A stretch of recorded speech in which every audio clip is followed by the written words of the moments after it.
గతంలో కొంతమంది ఉద్యోగ సంఘ నాయకులు వారి పదవుల కోసం ఉద్యోగుల సమస్యలను గాలికి వదిలేసి ప్రభుత్వం దగ్గర చెంచాగిరి చేశారని మంత్రి పొన్నం ప్రభాకర్ విమర్శించారు. ఇప్పుడు ఆ పరిస్థితి ఉండదని, ఉద్యోగుల సమస్యలను ప్రభుత్వం చూసుకుంటుందని, ఉద్యోగులు వారి విధులను సక్రమంగా నిర్వహించాలని పొన్నం సూచించారు. తెలంగాణ ఎన్జీఓ సంఘం హైదరాబాద్ జిల్లా అధ్యక్షుడు ముజీబ్ ఆధ్వర్యంలో నాంపల్లి పబ్లిక్ గార్డెన్ లలిత కళా తోరణంలో జరిగిన నూతన సంవత్సర డైరీ ఆవిష్కరణ సభకు మంత్రి పొన్నంతో పాటు పంచాయతీరాజ్ శాఖ మంత్రి సీతక్క, తెలంగాణ జనసమితి పార్టీ అధ్యక్షుడు ప్రొఫెసర్ కోదండరాం పాల్గొన్నారు. ఈ సందర్భంగా 2024 డైరీ క్యాలెండర్లను ఆవిష్కరించారు. తమది ఉద్యోగుల ఫ్రెండ్లీ ప్రభుత్వమని, ఉద్యోగరీత్యా క్రమశిక్షణ తప్పితే అదే స్థాయిలో చర్యలు తీసుకోవడానికి కూడా వెనకాడబోమని పొన్నమన్నారు. ప్రజలకు మంచి చేయడాన్ని చూసి బీఆర్ఎస్ నాయకులు జీర్ణించుకోలేకపోతున్నారని విమర్శించారు. రాష్ట్ర ఆర్థిక పరిస్థితిపై శ్వేతపత్రం విడుదల చేస్తే దానికి సమాధానం చెప్పలేక తమపైనే విమర్శలు చేస్తున్నారని మండిపడ్డారు.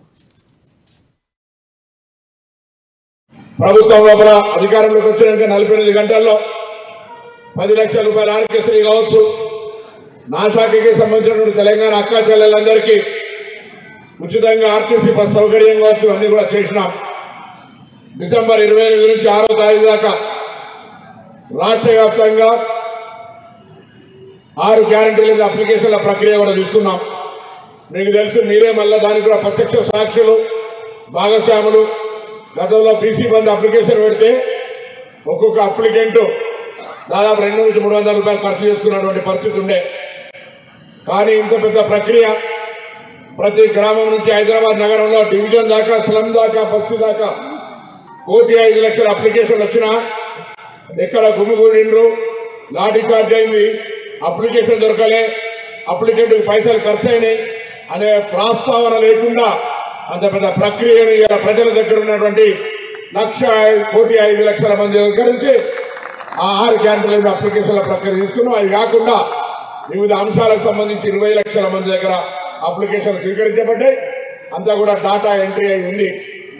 ప్రభుత్వం త్వరలోనే అందుకు సంబంధించి 6 గ్యారంటీలను అమలు చేస్తాం, కార్యక్రమాన్ని కొనసాగిస్తాం. ప్రక్రియ ప్రారంభమైంది, దానిలో ముందుకు పోతా ఉంటుంటే ఇలా నాకు తెలిసి 50 రోజులైంది మేము ప్రభుత్వం వచ్చి. ఖచ్చితంగా కనీసం 5వ తారీఖు లోపల వీళ్ళకి జీతాలు ఇవ్వాలి. వీళ్ళ కష్టాలు లేకుండా చేస్తే ఆ మానసిక ఒత్తిడి లేకుండా ఉంటుంది. వాళ్ళు చేసే డ్యూటీలైనా కూడా సక్రమంగా చేయగలుగుతారు. పిల్లలకు ఫీజు కట్టాలంటే స్కూళ్ళ నుంచి నోటీసులు వస్తాయి. పాలోళ్ళు వచ్చి ఇంటి ముంగట పాల బిల్లు ఎప్పుడు ఇస్తారంటారు, ఇంటి అద్దె ఎప్పుడు కడతారంటారు.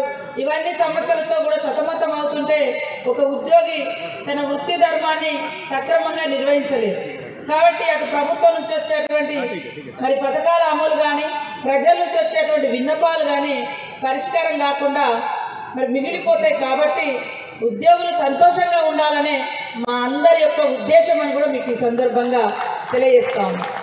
అట్ ద సేమ్ టైం మనం కూడా ఖచ్చితంగా బాధ్యతాయుతంగా మనం ఎవరి కోసమైతే ఈ ఉద్యోగాన్ని చేస్తున్నామో, ఎవరి ద్వారానైతే ఈ జీతాలు, ఏ ప్రజల కోసమైతే మనం ఈ ఉద్యోగాల కోసం ఉద్యోగ వృత్తిలో ఉన్నామో ఆ ప్రజల యొక్క అవస్థలు కూడా తీర్చడం కోసం నిబద్ధతతో, నిజాయితీతో సమయాన్ని కేటాయించి మరి వాళ్ళ సమస్యలు మన సమస్యలుగా భావించి ప్రజాప్రతినిధులు కానీ, ఉద్యోగులు కానీ పనిచేస్తే చాలా వరకు మెరుగైన సమాజాన్ని మనము ఏర్పాటు చేసుకోగలుగుతాం. కాబట్టి తప్పకుండా మీ అందరం కూడా ఇక్కడ మేమందరం మీకు అండగా ఉంటాం. ఖచ్చితంగా కనీసం 5వ తారీఖు లోపల వీళ్ళకి జీతాలు ఇవ్వాలి. వీళ్ళ కష్టాలు లేకుండా చేస్తే ఆ మానసిక ఒత్తిడి లేకుండా ఉంటుంది. వాళ్ళు చేసే డ్యూటీలైనా కూడా సక్రమంగా చేయగలుగుతారు. పిల్లలకు ఫీజు కట్టాలంటే స్కూళ్ళ నుంచి నోటీసులు వస్తాయి. పాలోళ్ళు వచ్చి ఇంటి ముంగట పాల బిల్లు ఎప్పుడు ఇస్తారంటారు, ఇంటి అద్దె ఎప్పుడు కడతారంటారు. ఇవన్నీ సమస్యలతో కూడా సతమతం అవుతుంటే ఒక ఉద్యోగి తన వృత్తి ధర్మాన్ని సక్రమంగా నిర్వహించలేదు. కాబట్టి అటు ప్రభుత్వం నుంచి వచ్చేటువంటి మరి పథకాల అమలు కానీ, ప్రజల నుంచి